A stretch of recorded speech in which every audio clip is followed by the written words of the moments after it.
Hello mọi người.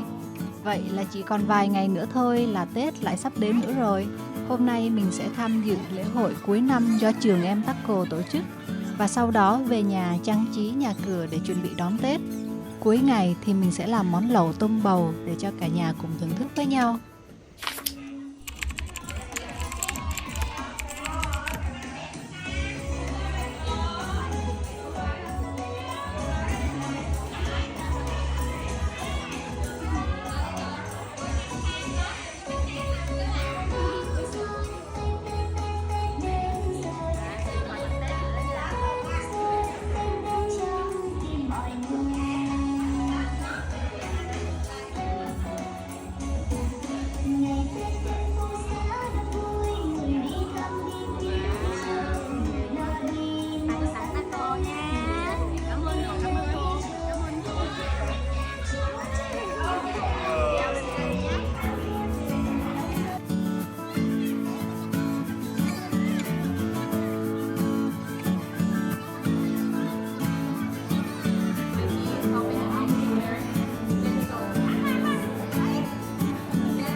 Wow.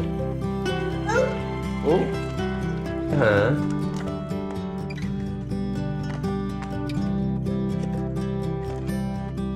Wow, another one, another one, yeah. Mình xin bánh tét. Bây giờ sắp làm một cái nấu. Wow, let's see. Được. Bắt cô làm. Bắt đồ ăn rồi hả? Đồ ăn rồi hả? Trời, ăn. À, trời.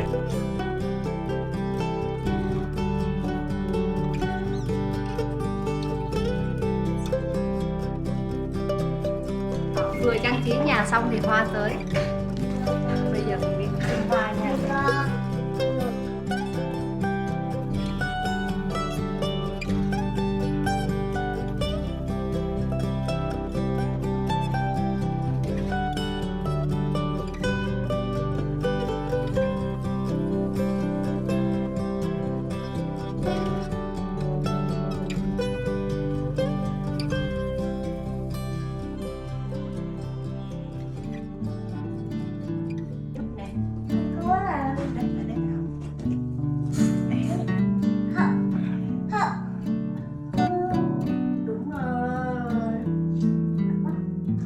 Hello Rito, cái này là cái gì vậy?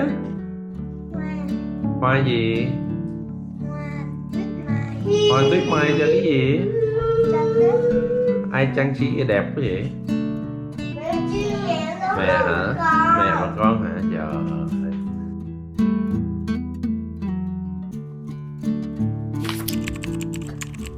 Bước đầu tiên mình sẽ bóc phần tôm này ra, phần thịt mình sẽ dùng để làm chả tôm, còn phần vỏ và đầu mình sẽ mang đi xay để làm nước dùng lẩu.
Đây để mẹ nhúng cho Taco ăn nhé.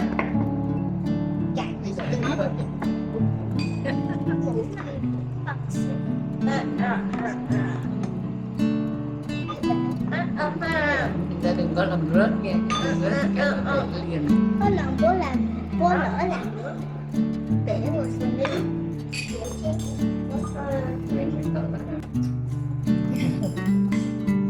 Ngon vui tổ. Ăn đi đừng có gõ nhạc vậy con, đừng làm ngon hơn.